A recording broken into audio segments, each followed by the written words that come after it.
defense as we're just going to start banning the operators out just in 10 seconds time. Back in Playday number 5, Mirage came to Villa to play up against XSET, and Mirage was up 6-4 at one point. In fact, they were up 5-2, and then XSET clawed it back and knocked out Mirage in overtime. And of course, it's not exactly the result that you want for a team that had so many opportunities, and they led the way in opening picks, and they seemed to dominate with the numbers advantage, and then just ultimately could not sort it out midway through the round. And XSET was able to claw back. Is Parabellum that same team? I would argue that XSET are a far stickier team than Parabellum, and when I say sticky, I mean they stick to you. You can't shake them. You can't get rid of them. They're like a burr. They're just clung to you. I guess burrs are a little sticky. I don't know if Parabellum's going to be able to do the same thing. Mirage, just as they did against XSET, starting on defense. First, operator bans are in. Azami and Nook banned out, as is pretty typical of most NAL games. Flores and Valkyrie, the other bans that came in. Yeah, the thing is, Mirage, they need to be on fire on the defensive side. That's like their simple win condition. When they played up against SSG on Chalet, that also was like an overtime match earlier in the stage. Same story. Mirage need to find success on their defense to have a chance at winning these kinds of games. And the thing is, when Mirage played DarkZero on Villa, it was a 7-3 victory in favor of Mirage. They were doing really, really good. But the question is, how does that now work against Parabellum, whose entire meta game, how they approach Rainbow Six Siege, it's so much different than that from DarkZero. Well, opening round so far, we already see Mirage bringing out a handful of operators that are a little bit unique for this situation, right? Kento on the Frost and an AVG defense is not very common, and we also see Dexter bringing out the Warden just in case Parabellum they get freaky with the smokes or the flashbangs, the Ying for example. So already from the get-go, we're seeing some counterplay or potential counterplay, making sure that PB can't bring certain operators, and if they do, they'll be suited for it. Of course, we got Mo and Melted on that shotgun duo of Smoke and Mute, a staple set of operators for any bombs out of Villa. And a spawn peek. This is pretty. I think this is common stuff. We saw this from Mirage before. Dexter will go jumping out of windows, going for those early picks, maybe try to catch your opponent off guard. But again, it always goes both ways. If it works out, you go, oh, that was brilliant. What a genius move that was. If it doesn't work out, you go, what are you doing? Stay in the building. No, you're right. It's there's almost like no worse way to. I guess there is no real worse way to die into a spawn peek, right? You step out of spawn, it's like been 5 or 10 seconds. You're dead. You're like, what is this guy doing? Why is he being stupid or silly? But in reality, if you die to a spawn peek, it's probably on you more than anything else, or not being careful enough. So, learn from your mistakes. Don't repeat them. Good way of putting it. Logic Bomb goes in. So a host of changes on the test server that were published today. If you didn't see it, changes to Rook, Doc, and I mean the operator, not Doc.pb, who is currently about to nade the shield that had been opened up earlier on from that hole below. And then obviously a change to Dokkaebi as well, where if you are dead, then you still get kicked off of cams, which is a very interesting change. Not active just yet, so still a little bit less potency in those logic bombs, as annoying as they may be to try to find the off-site players of Mirage. No, you're right. And I mean, Dokkaebi already now has started to see a fair bit of play recently with the secondary EMPs being added to her kit as well if you want to use them. So we might see a bit of a meta change going forward, which I always think is a welcome change, as we have for this stage in itself. Of course, Vico has been altered. All weapons are now viable, I would argue, and we see more flexibility in both the attack and defensive side.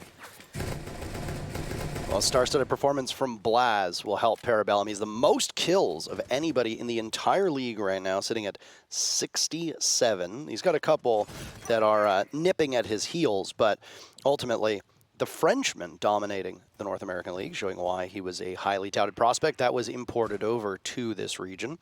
If Blaz has a bad day, the rest of Parabellum, thankfully, have a whole bunch of players over 50 kills through these 5 play days. Blaz hits the first pick. Oh, and 2, in fact. Starting off strong, exactly what you need out of him. Clearing out both Kento and Dexter. Benji holding over towards 90 with just over 30 seconds to go. Doc has been taken down, though, and might get gassed out by Melted. As he does, the plant by Blaz attempted. He loses half of his HP in the process, but he's killing 4 kills, a 5th quad for Blaz. He could get them all. All he needs to do is find Mohesi, but Mohesi finds him first. A potential comeback brewing for Mirage. It's a 1v2. Asian is recoverable if that's the priority here, but Mo has ice in his veins. Channeling the Great White North. Eska with Diffuser in the midst of the bomb site. He's getting it down. If he bails off, he loses out. and he has enough time. He gets off at the last second, and Mo gets the clutch. Hell of a first round for Mirage. Blaz gets 4 kills, and it's all for naught because their opponents take round number 1. That is actually such a frustrating round if you're Parabellum, because like can anybody else get a single kill on the board? Because that was basically Blaz doing all the work, and then Mo, same story for the opposite team. Really a battle of titans right now, and I mean, that is ridiculous. The entry from Blaz was absolutely huge. Getting 2 kills off the bat, 90 and red stairs, and just going through the bomb site and taking care of every single member. Impressive stuff, but Mo, he returns the favor. SMG11 did arguably get buffed this season with that muscle break being added, so if you thought that Smoke or Mute players are lethal before, well, they're even stronger now in this current patch of Rainbow Six Siege, and Mo just showed exactly what you can do with that operator. Great clutch for him, and Mirage, they keep their first opening defensive round as a victory, even though it looked very dicey for a moment. We would tech pause right now, unsure of the reason. We'll keep you updated as we get access to it. We're talking about kills. Blaz, obviously, the most kills in the North American League with 67. Add 4 more to that, pushing him up to 71. The first player to break 70 kills in the NAL so far this stage, and he does it in a pretty disappointing result for his team, ultimately, because they don't win the round. But if you're looking at another metric, 50 kills, well, most of this Parabellum squad have already broken 50 kills. The only one that hasn't, that is far and away incapable of reaching it this matchup, barring a miracle, is Eska. He's sitting at 30 kills. Asian has 44 kills. Melted and Kento, 46 kills each. And Mo had 49 kills heading into this matchup. But with Mo getting that clutch, he's now broken 50 in total. So add another person to it. And I mean, this is Playday number 7. So over 6 Playdays, to have almost 10 kills a match for some of these players is a mighty fine score for when you see the average match being about 10 to 11 rounds. No, absolutely, you're correct. And of course, if you play max OT every single day, then you can argue that, there's some round inflation. So I feel like kills per round average could be like an even nicer stat to look at just for consistency purposes, but you are correct. And I mean, most teams, they're pretty evenly matched these days. We don't really see crazy landslides the same way as we did like a year or 2 ago. You mentioned Blaz last round, Parker, but like whenever I watch Parabellum, my eyes normally lies upon Doc, because when he just walks into a building, kind of like Blaz did that previous round, they will just find kills and win gunfights seemingly out of nowhere. And I really think Parabellum, if they can keep utilizing the new star players, and the new young players rather, they will just walk over so many teams in the NAL. The thing is, Mirage is like the most lethal defender team I think right now. And I spoke to Dexter last week and I said, Dexter, explain to me you guys' playstyle when you approach the game. And he was like, it's pretty straightforward. He's like, we just kind of, we play aggressive, we play together, and we're not afraid to take these gunfights on the defensive side, but our weaknesses lies in our attacks when it comes to problem solving. And that's something you'll fix with experience over time, so I think Mirage really have a lot of potential going forward for them if they can keep, putting up rounds and numbers and even getting victories here and there. Monty getting broad. Doc, as you said, was the focus for you on Parabellum side of things. Take some damage right at the onset. Not the start that you want. Mo has also exchanged some of his life, so both these members of Parabellum having a bit of a conversation, a war of words. Escott and Repel upside down takes out Benji, second round in a row that Parabellum will start off the killing. It's a nice catch right there. Normally when people, they bring out the Muncie, the issue that I see is that you don't really have anyone that maybe catch those roamers as they run backwards. So having 90 Repel and Red Window Repel really cuts off any way around this Monty, away from this Monty player that is Kool-Aid, and now you get a free kill of your choosing. It's the Jaeger, not the biggest value operator kill-wise, so to speak, but you are finding yourself in a man advantage, and you still got 1 minute and 40 seconds left on the clock. It's a great pace for Parabellum. They got so much utility. Nades, flashbangs, and smoke grenades. They can pretty much approach this round however they would like to, especially if Kool-Aid can stay alive on the Monty itself. Mo is arguably the key operator right now. He's playing downstairs. He does have a C4. He does not have a ton of information. No Valkyrie, no Echo on the board. So he is going to be playing off information based off sound or visual cues from his teammates on the bomb side. So if Mo plays this correctly, he could get at least 1 kill for his trouble's worth. Mo really has been this cerebral assassin. Squared Circle fans will appreciate that reference, so I hope that you get it. Jacob in particular will probably benefit from it. because he's a wrestling guy. There goes Mo to Blaz, by the way. This was the opposite way that it happened in the previous round. The Monty will lead Parabellum on in. Doc sustaining some damage as the Mountain continues walking forward. Now Melted is down for the count. Blaz on top of Astro Stairs. He's dead. Kool-Aid, pistol in hand, doing some major work. It's Dexter to clutch out. And just as he could have potentially seen the smallest bit of a head upside down, he gets blocked by the Mountain, who will continue to walk in his direction. You got to pick your poison. Diffuser's down, by the way, so we are continuing to watch the clock as it's Kool-Aid to get his second pick. Nicely done by Parabellum as they answer back.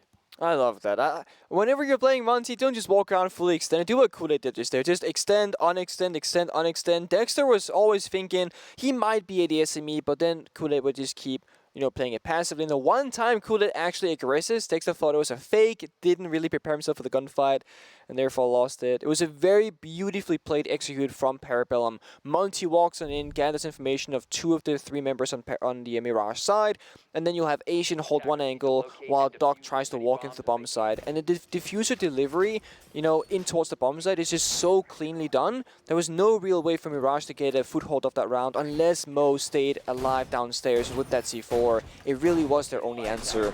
The downside of not bringing a smoke is if the enemy brings the Monty, you're in a really tough position to stop him in his tracks or slow him down.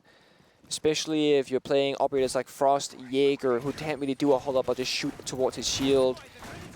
So now we are going to change the bomb site once again despite losing. We're not going to go back to the same bomb site. We're going to go downstairs to kitchen dining instead. Extend up above. Bring 2 C4s, Melted and Mo. Likely both going to be playing on the bomb site itself with that mute pulse combination. Very common setup. And then Dexter bringing the Lesion could also be an indirect counterplay in case the Monty gets brought, as you get both the impacts and the goo mines, which will help you stop the Monty from pushing as freely as it was last round. Anything to slow down the pace that can be set with a Montaigne leading the charge. I like that they're bringing the Monty, frankly. I mean, they're not this round, but I like that Parabellum is bringing it. I think Spirits on the Monty showed that Mirage had some difficulties dealing with that, and if Parabellum can essentially ape that, mimic it, copy it, whatever term you want to use, then that's excellent, frankly. And it really does exploit a weakness that you saw that was present in another match. Kudos to Parabellum, if that's the reason why they've decided to incorporate a Monty, simply to try and catch Mirage off guard.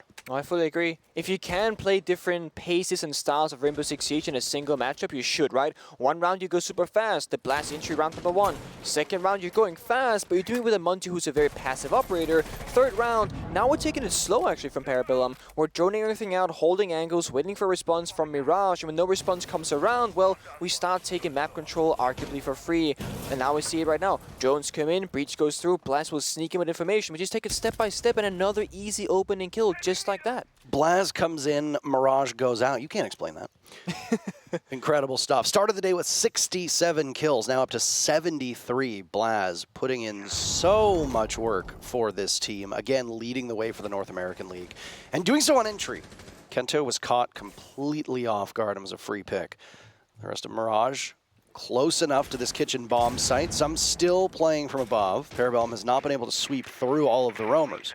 A little bit over a minute to go now as some of them go back to Discovery, and Mirage might want the cavalry to come back into the bomb site if they feel like the push from Parabellum will be too overwhelming. This is the most difficult point for Parabellum to be in, though. They gotta break this wall, but as I say, that Asian gets a kill. Blast is on side again, but the shutdown from Mirage stops him. Dexter, the very first pick for his team. Melted joins in as well. Parabellum had an advantage. It's now gone. Asian and Doc on low HP too, as is Dexter.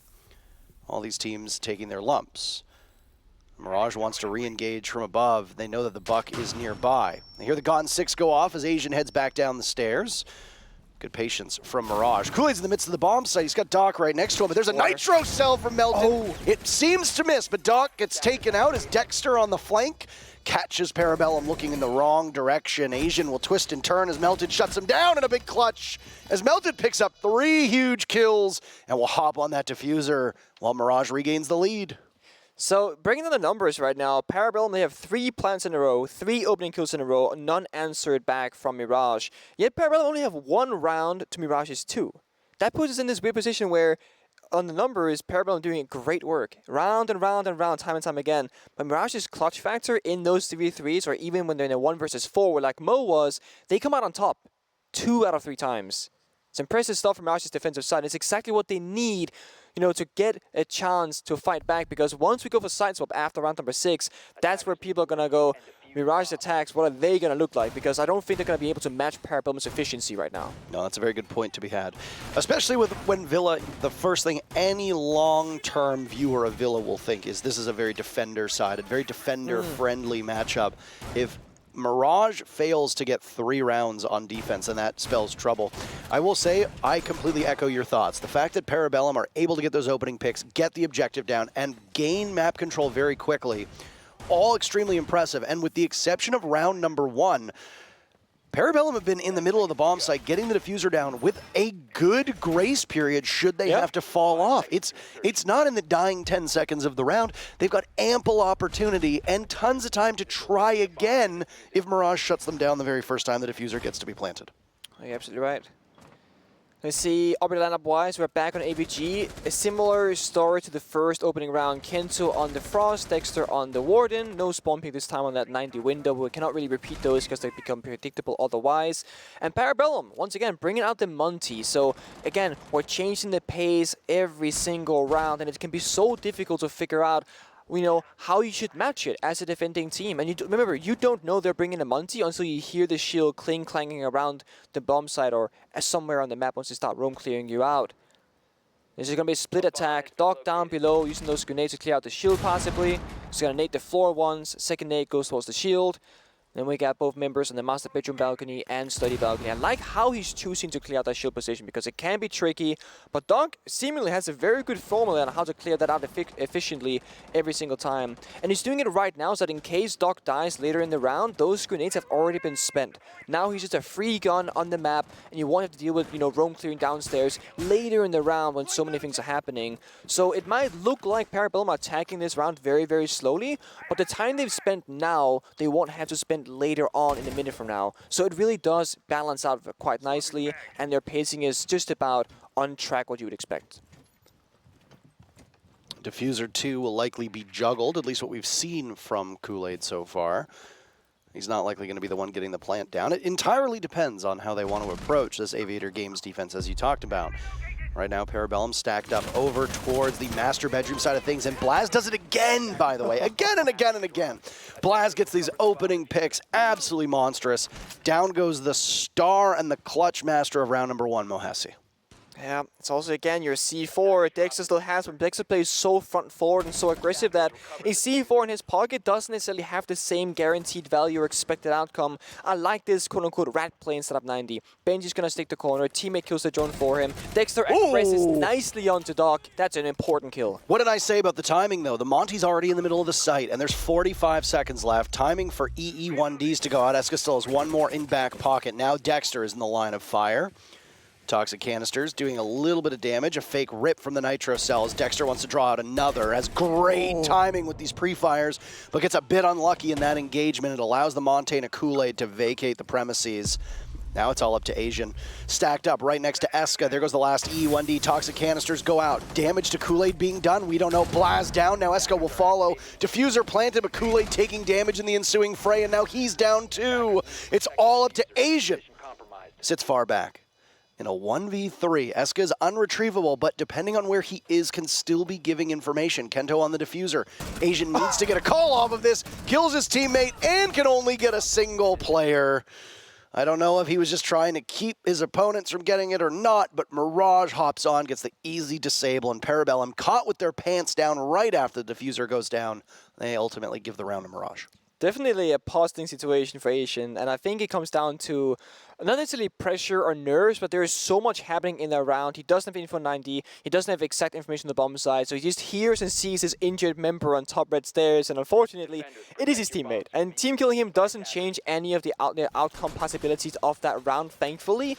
But it's, again, open and kill Parabellum, plant Parabellum, early bombsite presence for Parabellum, yet it's Mirage who once again wins the round in those retake situations. And looking back at the round, I mean, Parabellum, they pretty much played it near perfect. Like, sure, they lost the gunfight on Slutty Balcony to Kento. That opened things up for sure. But outside of individual gunfights being a 50-50 coin flip, they really strategically played that round nicely. But sometimes all you need is just to go crazy with the gun skill and then somehow bring it back. That's what Mirage are doing time and time again. It's working out. They got their 3 rounds that they wanted, right? The minimum threshold of defensive victory, so to speak. Mirage can go 3 for 3 at worst. They can, you know, go even on the flip. Parabellum, they need now to get some rounds on the table for themselves. If Mirage go 4-2, 5-1, it starts looking very scary for Parabellum, as there's not a whole lot of room for error once they could get to defend on Villa themselves. Oh, we follow along with what's going on with the kills. 50 kills being a very impressive metric. We can fixate on it in just a second. Parabellum very quickly working away at the wall. And have managed to open it up. Mirage's attempt to rebuff them, not going quite well. You have to be wary of the Nomad. No shield being brought this time. Kento's impact's expended. There's an air jab on the doorway. That means that retaking Master, perilous for Mirage. It could be in a very rough spot if they decide to try it. Kool-Aid the only one who's taken any damage so far in the server. 1 minute off of the clock. And with that work being done, it makes Mirage uncomfortable with the way that they sit inside of this bomb site and gives Parabellum tons of time to line up the rest of the execute. Normally when Mirage defend this bomb site and they attack the master bedroom, Kento on the master bedroom door is how they win and lose rounds. Melted gets Kool-Aid early on, that's ace off the board, but they've reached the wall already. It's not a huge loss. Very first blood for Mirage so far in this match. Comes in round number 5. Good timing. They've allowed this Parabellum team to dominate in terms of opening picks.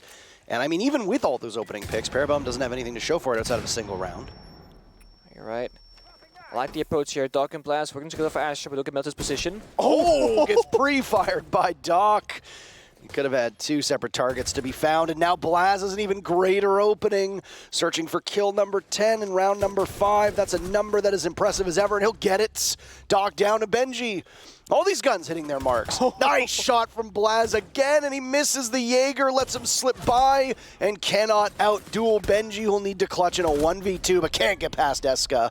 Parabellum might have surrendered the first blood, but they get the round. They're second so far, looking to tie up this first half with 1 round to go. It looked a bit dicey there as Parabellum started challenging 1 versus 1 versus 1, but they do get that 1v2 clutch in their pocket. No plant was going down, so, you know, had Eska lost his individual gunfight to Blast in that scenario, that could have been a dicey situation.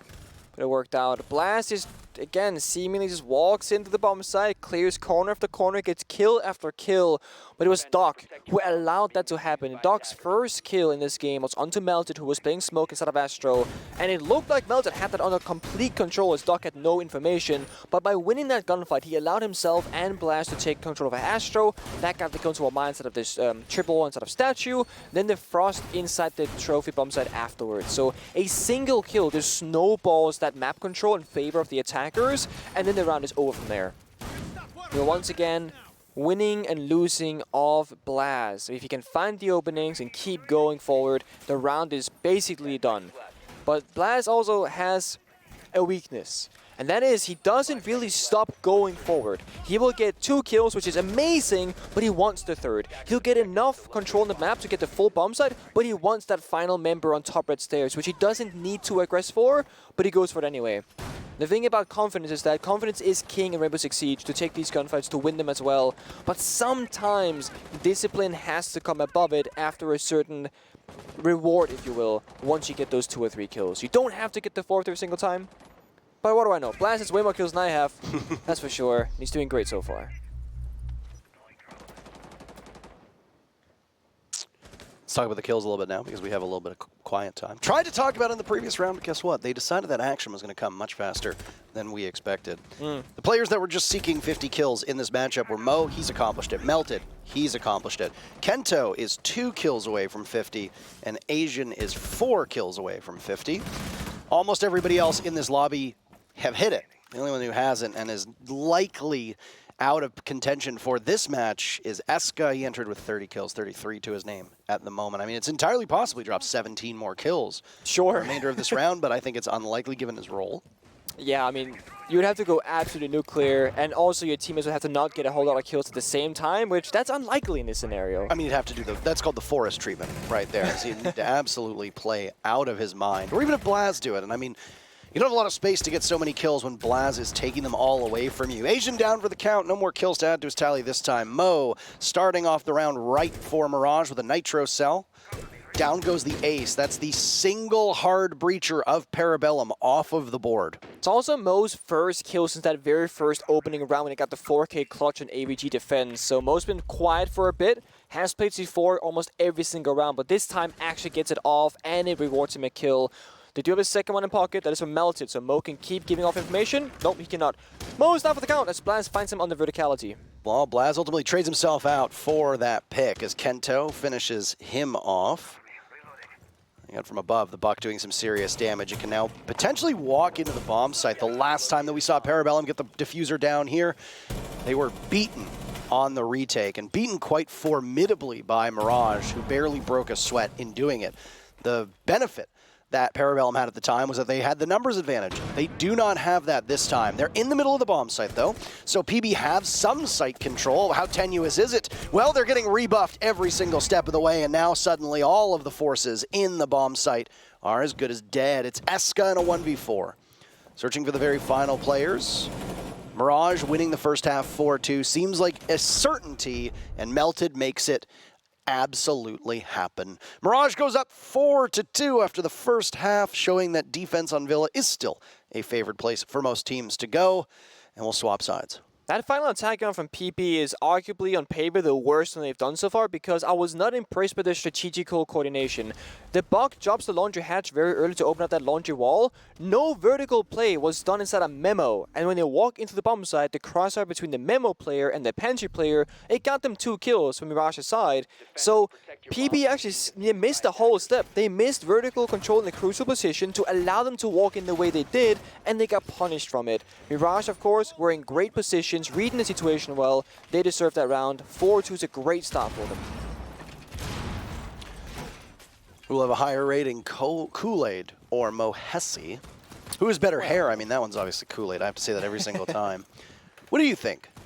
I mean, I'm a Mo kind of person. I'm not gonna lie. He's been playing phenomenally this entire stage, basically. Kool-Aid 2-5-1 with 2 diffusers being planted. Mo 5-5-1 and a clutch. But as you pointed out, the lion's share of Mo's kills coming in that very first round. The public thinks that Kool-Aid's going to win 55-45.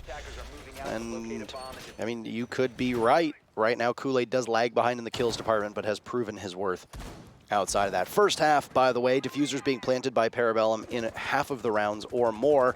Bomb site cycle excluded living room library. The 3 other bomb sites played twice with differing results. Aviator and Kitchen were the only bomb sites that were successfully defended. Parabellum won both trophy statuary executes, which for a map right now on Villa, it's been played 4 times in the NAL. Trophy statuary has a 56% win rate for the defenders. Kitchen is up at 60%. Living room library has been played twice, only 2 times, and was won by the attackers both times. That might give you a good idea as to why we're not currently seeing it being brought by either team. What we are seeing being brought, though, is Benji on the Ying, an operator that Parabellum did not choose to bring on their attacking side. And Mirage, they were playing Wharton twice themselves, also not the story for Parabellum. So this Ying operator, that is Benji, could do a ton of damage once we get to that execution phase of the round. But the thing is, we have to get there first. We're defending Aviator games, we're roam clearing from Master Bedroom over, we're playing for map control, and Parabellum, they're also defending it. Yellow ping comes out, C4 below from Asian, misses, nothing really happens there. Doc playing on the red stairs with a member downstairs of Kool-Aid covering his cross. So the red stairs hold here is very important for Parabellum. Mirage, they have to break it to advance in this round. Ooh, Kento's got a long angle, and I think he just saw the feet of Doc, but I mean, unless he's a foot enjoyer, there was no benefit to seeing that at all. Blaz was posted up behind the deployable shield. I like this Alibi Frostmat combo inside of Study because you're going to try to shoot the clone, and then you might not be able to hit the mat at the same time. First pick goes to Melted, and there goes the Candelas. Blaz completely blinded in the corner. Expended, but nothing followed up on, except for Mo, who decides to take the fight to Kool-Aid before Doc shuts him down. Oh. Diffuser juggled. Blaz still in this rat corner, still in the midst of the smoke. He could do so much damage at close range with that Storm in hand. He can. Doc is there to bait the drones as well. He hears the footsteps of Buck on red stairs. He swings for it, but the timing does not favor him. And Blaz might have to fall back off his aggressive position now and play behind that shield instead. Kento could quarterback this. Both he and Blaz are tantalizingly close to engagements. There go the Candelas. Doc picks up a kill onto Melted. Another smoke goes out. That should shut down a play from the other bomb site, but Mirage has very limited intel as Blaz and Eska try to get into position. Eska on the outside. He can cover Study quite easily.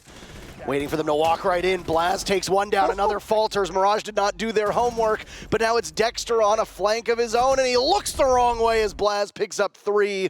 This is really a game for the ages for Blaz, as Parabellum claw their first round out on defense. It looks like Blaz is playing a mixture of either Terrorist Hunt or Ranked at this point, because he's just swinging every single gunfight like this doesn't even matter.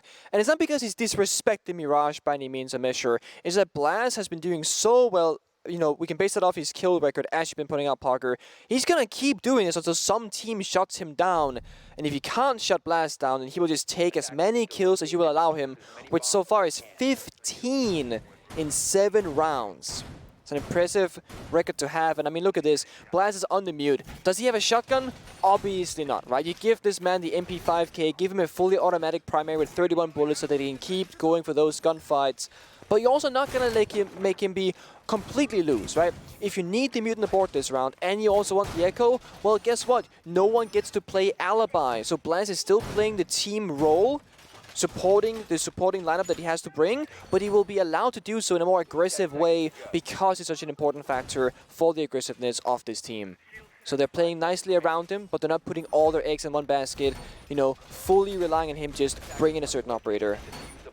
We're always talking about, like, crutches. Like, last meta was, like, finger crutch. Now we got alibi crutch. Blaz just kind of plays whatever, right? That's an impressive thing to do because most members that are having these crazy stat lines will often get seen on the same simple operator every single time for comfort. 82 kills on this stage for Blaz. 82 kills. By the notes that I have here in front of me, next closest I believe is Rexon with 63, tied with Yeti and Newers. So, oh no, sorry, Fultz has 64. I missed Fultz. Fultz, I would like to formally apologize. In fact, we actually have a great deal of ties because Forrest also has 63 kills, along with Newers, Yeti, and Rexon. So Blaz really paving his own way, but we know that Forrest can drop a 20 bomb and easily jump up there to contend. So it'll be fascinating to watch, unless there's been a glaring issue with the way that I have compiled all of these numbers. First Candela goes out, by the way, 1 minute in. Mirage using a skeleton key and one of those big flash clusters to try and push somebody off of Aviator and Games, but there's nobody there, so they can walk right in with impunity and continue to march towards this trophy statuary bomb site. I'm a little bit surprised that Parabellum is choosing not to bring the Warden. They are bringing the Echo, which will give you information, a deployable shield, etc. But with Ying being brought the last round, this basically signifies that Parabellum does not believe the Ying to be an issue. And if we look back at Mirage, this entire Stage 3, we always talk about how their attacks are not the greatest. Well, this could be easily one of those, like they've identified that they don't think the Ying is a massive problem because the executes aren't that clean from Mirage. They don't think they'll need it, don't think the value is there. Blast C4 goes out, doesn't do a single point of damage, but he's still alive at least. He's downstairs inside of that bike room. Logic bomb goes off, it looked like, or no, rather, he went onto his phone. I don't know if it was to turn off a logic bomb or to go onto cams. We only saw it for a brief second. ADS gobbles up both the flash and the Gon 6. That means that Doc's shield hangs on, and that is massive for Parabellum. Yeah. There's no free entry to this statuary part of the bomb site. Not just that, but the shield also covers the mute jammer for the wall, and we have Ace on the master bedroom balcony who now can no longer breach it. There goes the Candelas. First pick is Kool-Aid. Benji walks right in, completely blinded, gets a pick onto Asian. More coming in, but it's Doc to take the fight. Just drives straight up. Blaz a kill down below. Mirage's entries not where they need to be. Their attacks falling flat on their face. Mo's trying his best to keep it in, but Blaz picks up kill number 2 as Eska seals the deal, and we've got ourselves a tie game. That we do, and I mean, let's look at how, or like what time that round ended at. 29 or 28 seconds, and it was basically the initial execute that got shut down. Let's flip it. When Parabellum was on attack, when were they in the bomb site basically planting? At like 45 seconds left, and they had multiple people alive. It's a very different kind of attacking pace from these teams, and the most impressive thing about this is that Parabellum aren't even roaming. They're all sitting on the bomb site, which means the map should be cleared out relatively quickly from Mirage, but it's not. They're taking a lot of time considering what they're up against, which is basically no roamers. And it's forced a timeout from Mirage's side. Well, that's not very surprising here. If you look at the way that the defense skews on Villa, we talked about it in the first half.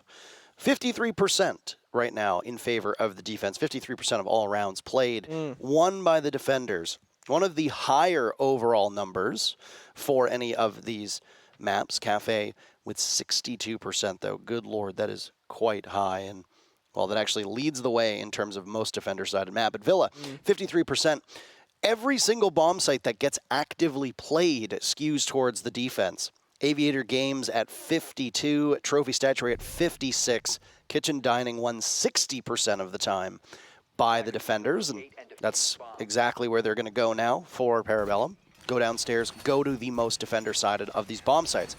But if you look at the way that these bomb sites have ebbed and flowed, Aviator Games has been played 3 times so far today, Nick, and it's been won by the defense every single time. Trophy Statuary has been played 3 times as well. Mirage failed on both defenses, but Parabellum did not. So it's 2-1 in favor of the attackers, and Parabellum has won that bomb site every single time. On Kitchen, it's been played twice, won by the defenders both times.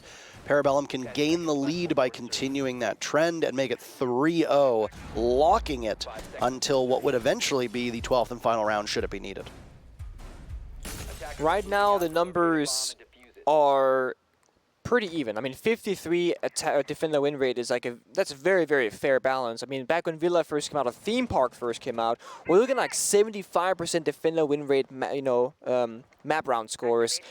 And speaking to pro players during our player interviews throughout the stage, I always ask them, how do you guys feel about the meta right now? The balance, with the finger nerf, the LMG nerfs, etc., all that stuff, the recoil changes. And most of them say that they feel like the attacker and defender side choice is pretty much like a dead even 50-50 in terms of like feeling. Of course, there's numbers behind this, but just like player comfortability and how they feel about choosing a starting side seems to be, for most players, at least the ones I've spoken to, very, very even. So in other terms, it's a very healthy balance right now, and it comes down to execution, playstyle, and preparation, more so than just sheer, oh, this map is crazy good for defense for no reason. It's not like that anymore. If you play well, you'll win the round, whether you're in attack or defense. Melted getting droned in on a collision course right now with the Legion of Asian playing downstairs, and they tussle. Melted losing out. Melted having a great game, by the way. Very quietly assembling 10 kills before he gets pokeballed by Doc. Asian gets away with limited HP, but Parabellum still start off on a strong footing. I don't know if you recall, but remember when Parabellum did this exact same injury with Blast? It was very, very clean, very swift, very accurate. Mirage, they're doing the exact same thing, but in a little bit of a different way, and now they're stuck halfway through the round. There's no one even in living, by the way. They ran away. Like, they're out of there. They don't know yet. So the drone work right now, not really hitting their marks. Doc from above, waiting patiently. A quiet round. Oh, he misses out. Not exactly the reflexes he wants. Got to go back to Aim Lab and grind that one out. Better luck next time. Mirage managed to get away with no damage actually being done whatsoever from Parabellum on that upstairs gameplay. But Mirage obviously know they need to clear out that top floor. They have failed to do so at this point. It's going to be a very linear, very straight-on execute. As there goes a Candela. Mo is dropped down, will likely go through pantry with the diffuser in hand. Benji waits outside. Gumine's being hit. Will give information to Parabellum right before the execute begins. Mirage had to change their course there because it can't get away in. So basement staircase and a rush through might do it. Oh, there's Mo to get the pick. As we said, he wanted to go through Pantry, but instead he decides another way. Benji gunning down Kool-Aid. Kitchen not working out for the defenders one bit. Suddenly, Mirage with the advantage, and it continues to get better and better as Kento and Mo get the final kills, and Mirage deny Parabellum the lead. It's such a weird round to break down because on paper, Mirage should never win that. And it's basically a flawless round after they lose the opening kill because no one dies after that. They had to sprint up a staircase, sprint past the guy on the Astro stairs, just into the bomb site door and win 5 gunfights back to back to back to back to back. And they did it. Just like that. What should have been the most difficult task for them somehow was the easiest. And I was thinking that, I was looking at it, I was like, they can't breach the walls. They can't really just walk into a side. I thought so, at least. So thanks to dropping down that hatch and living, gonna go up a staircase, etc. That makes a lot of sense. It's what they have to do. It's a bit of a desperation play. They did have the Ying to try and help them a little bit to get in initially. But other than that, it didn't seem like the odds were with them. In Parabellum, they lose that most defender favorite bomb set of Kitchen Dining. Gonna change up to AVG and again instead, where they kind of one-off Blast's gun skill. There's a bit of a messy execute from Mirage. They keep bringing out the Ying. That's going to be their brute force operator for these rounds to come. Dexter is going to opt for a more supportive role of Thatcher, likely to signify that they want to breach the walls this time around, likely vault instead of 90, or if they're going for a study attack, get those study walls and top main control. Timeout working out quite effectively. They play with a lot more confidence. I am surprised, though, that linear take, not focusing on anything upstairs, it really fell on its face for Parabellum defending up top because time after time we'll see a team go for an execute. They will forget about the players that are on the second or even third floor, depending on how these kill holes are set up in the floor, Nick. And you just get picked apart because you do not push off those players on the top floor. Did not matter at all for Mirage last time. And from our vantage point, I don't know if you saw it, but I'm not exactly sure what went wrong for Parabellum, as they did hold that top floor. They did. And just didn't really have any major success for it. First engagement is Blaz looking for Dexter, did a lot of damage, softened him up. He was just marinating him, letting him steep in his own pool of blood. And Blaz, 18 goddamn kills in 10 rounds is just something else. Yeah, and I mean, that stature off the board, which could be trouble if Mute was being played on this round, but it's not. So honestly, yeah, it is now harder to deal with, Banshees, etc., but it's not the end of the world. It would be a bigger loss if Melted died, only bringing those 2 grenades that you need to clear out these positions, because again, the red hold from PPE is supreme, and Kool-Aid finds the second kill of the round for this team onto Mo. Parabellum looking to answer back right now, and things are going really well for them. Blaz, the only casualty for PB. Everybody but Kento, the casualties for Mirage. A longer list of who's dead than who's alive. Kento's got 4 kills to his name. His stats at the moment, not the strongest, but he's clutched out before. He's got a lot of work to be done, and he's got time to do it. The only thing that will benefit him is if there's sloppiness from Parabellum, because winning a 1v4 requires an awful lot of assistance from the 4 players who might get a little greedy. Started already. Kento could have taken the head off of one of Parabellum's players, but will now instead contend with the Warden of Kool-Aid, who pops up on top of Model and ties things up yet again. Parabellum's only lead will come in round number 11 because there's only 2 more rounds of regulation to play. Yeah, this is where both teams, they really need every single round they can get. So a clutch, of course, can sway the numbers. A mistake can do the same thing in the opposite direction. And now is where the pressure starts building up, right? Will a player like Blaz, for example, stop playing as aggressively as he has so far because there's that pressure that you might throw around?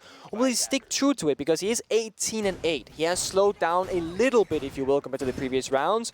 But it's also on the defensive side. Blaz is no longer walking through the map just looking for kills. He's holding crucial areas off the map, waiting for Mirage to advance towards him.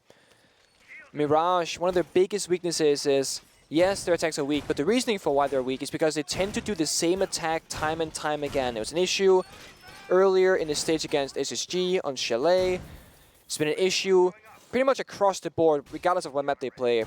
I want to see Mirage do something differently. If they go Master Bedroom again and just brute force it, in through that area, and they lose the round, for example, I wouldn't be too happy with that. Attackers are moving. They gotta try and do something different, if you will. They keep bringing the Ying, that is their operative choice. Just like Parabellum, they brought Monty those 2 or 3 rounds as well. The spawns are different from Mirage. They do seem to have a different approach in mind. They can approach that the way they would like to, but the roam consisting is there from Parabellum. Both Asian, Doc, and Blaz. The trio right now. 2 playing above, 1 below. But of course, Blaz, who's a below member, does have a C4, as you should if you're going to play that vertical angle. Calm before the storm. This is my favorite round, 5-5, because no matter what happens, a team will go to match point. Always get excited. It's true. When this occurs. This has really been the Blaz show, by the way. 18 kills is just inhuman, but not out of the ordinary for some of the superstars that we've seen. Again, we've seen Rexen drop an incredible amount of kills. I think Spirits also had an 18-kill game last week. 20 kills from Forrest before. Asian, very first pick. On to Kento. That's a reward for being the last alive for his team. Asian starting to warm up, as is all of Parabellum. 19 kills now for Blaz, as it's Mohesi, his victim, his target. Goes down into the ground. Yep. And they fall back, Parabellum that is, immediately upon getting that first initial kill. Blaz found the second, and now he might fall. He doesn't read the situation well, but Blaz sticks into living area, just awaits his next move. And I want to make a correction, because Mirage did attack from study side last time. They're doing it again. But it was a contesting from Parabellum, who last time played passively, now aggressed into them. And Blaz playing cat and mouse at Dexter finds his 20th kill of this series. Of this match, rather. That's a huge milestone for a single 1v1. Best of one. Benji creeping up. A little bit of damage has been done to him. Unsure who is doing the damage right now. Parabellum, not a single scratch on that paint job. They look mighty fine. Blaz down below, 20 kills. Could there be 21? Eska down for the count. First kill from Mirage coming in. Decent timing for them to begin their execute. 45 seconds left. And there's a ton of munition for Benji to just continue spewing out. Melted. Another kill for Mirage as Kool-Aid is good as gone, but Blaz is still the wild card down below. Benji attempting the defuse plant, but Benji falls off. It's rightly timed. Now Blaz will need to clutch in a 1v2. Sight control for Mirage. Blaz over towards Trophy, now going towards Statuary. Both members of Mirage cycling around. Blaz by the deployable shield. He's going to have to pick his targets correctly. They're all the way there. He sees them, does damage to Benji, but nowhere near enough. Catches the back of just a second. And now he'll need to head right back in. Blaz taking damage in the process, and Melted does not allow any more incredible plays. 20 kills is all he's going to get after that round. Mirage on match point. And it's again, Mirage winning a round that they shouldn't really win. They're down at 2 versus 4. They have no utility, no drone information. Had a single smoke grenade left in the pocket of Ying, who used it to great effect to enable some of that bomb site presence. And it really comes down to Parabellum. They didn't have any real operator or utility to deny the plan. So they're going for those gunfights because it's being faked out. No C4s, no toxic babes. They had to take those 1v1 gunfights, and it did not go in their favor. And of course, PB now seeing this position that it's match point for Mirage. They're going to call their tactical timeout because you'd rather take it now, talk things through, force overtime than to lose in regulation and not having taken it. But of course, a bit of frustration can be seen in their faces because that round technically was theirs. Good time to call the timeout. I mean, you haven't. You have to. I mean, you have to because it could be the last round. You're hoping for overtime at this point. Just look at these opening picks, by the way. Mirage only have 3 opening picks by my count out of 11 rounds. That's it. Only 3 rounds where Mirage has had an advantage in terms of man count for any good period of time prior to the end of the round. And yet they have 6 rounds in total. Parabellum are very, very efficient at getting that first pick, but then after that, they struggle so hard and are just unable to close it out. And I mean, I don't want to put blame on some of the supporting cast, but outside of Blaz, the next closest player has 5 kills. I understand that Blaz is stealing the show, and we're going to keep saying his name because he deserves it with the play he's had so far. But is he essentially creating this almost killing vacuum that when Blaz dies, nobody else is in position to get these picks?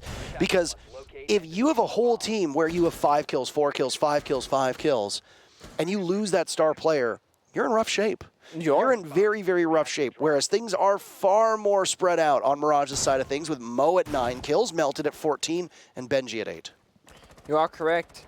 And you can always make the argument that all Mirage has to do in this case is shut down Blast. You know, you can start targeting him, play the Jackal, play the Lion, play the Dokkaebi, find him, isolate him, kill him, because Blast is normally roaming alone on the map, usually a floor below his teammates. Now, is that a super viable strategy? Probably not across the board, but I do think there's some truth to it, what you just said, Parker, where, yeah, if Blast doesn't kill somebody, then no one else really will. I think discipline might have been a weakness as well in that previous round for Parabellum, swinging in a 1 versus 1 gunfight, exposing yourself to individual opponents, whereas when you have the numbers advantage in a 4 versus 2, you know, use 2 members to fight against 1 member, and then you will get a trade at the very worst. It goes from a 4v2 to a 3 versus 1. Do that again, it's 2 versus 0, you win the round, congratulations. Mirage aren't planting the diffuser in these rounds. They're winning off the initial gunfights, and then Parabellum just falls 1 by 1. It's the same kind of story. Blast is playing downstairs, has a C4, plays alone and isolated. Mirage, same lineup, Thatcher, Nomad, and the Ying. The 3 key operators. Last time they lost members clearing the roam, now it's a 5 versus 5. You got Dexter and Mo on Master Pedro balcony. With those EMPs and Ace charges, they can clear out the triple wall and get some pressure on towards the bomb side. That's a very big win for them because they have not had that in any of the previous rounds. We're at 1 minute and 15 seconds now to go. Match on the line for Parabellum. Mirage, 3 points could be within their grasp, and they would take sole possession of 2nd place in the North American League with 2 play days to go, meaning that there would only be 6 more points that they could accrue. Not good enough to overpass or to overcome the lead that the Soniqs have. The Soniqs could even stretch their lead with a victory today and all but clinch their spot going to the major. For a team that has been in the basement of the North American League, this is absolutely astounding for Mirage, who by adding these 2 players have been in such good shape. But there's Asian to suddenly gun down Melted and Mo. Mirage having an answer back. Suddenly they've got 2 kills of their own. And another now as well, as Kento is in the middle of the bomb site doing so much damage behind the deployable shield. Parabellum with Kool-Aid and Asian spotted out by 1. It's Kento to do even more damage. And can he drive a dagger through the hearts of Parabellum? Diffuser's down. Kool-Aid, a single tap onto Dexter. A comeback to be had. He's got Kento and Benji to be found, but there's still 2 Candelas left. Mirage, chalk to the gills with utility at the moment, and Kool-Aid is completely blind. He's got the timer working against him. Mirage looking for the knockout blow, and Kool-Aid continuously stunned. Which way to get back into the bomb site? They hear him making noise. Kool-Aid has an idea of where they are. There's his last toxic canister doing damage to Benji. But they know exactly the spot that Kool-Aid is in. A beautiful shot, but he's only got 1 second to get to the diffuser, and he's not gonna do it. Kento a 4K, Mirage all 3 points, and they're in 2nd place. Oh my, I don't know what to say. The Ying in the 1 versus 2 is so disrespectful. I mean, you're just tossing Candelas at your opponent, stalling for time. It is so well played by them. And Kento, of course, is going to open things up, just rushing the bomb side, pulling a blast, if you will, against Parabellum. And it will be a Mirage victory. The likely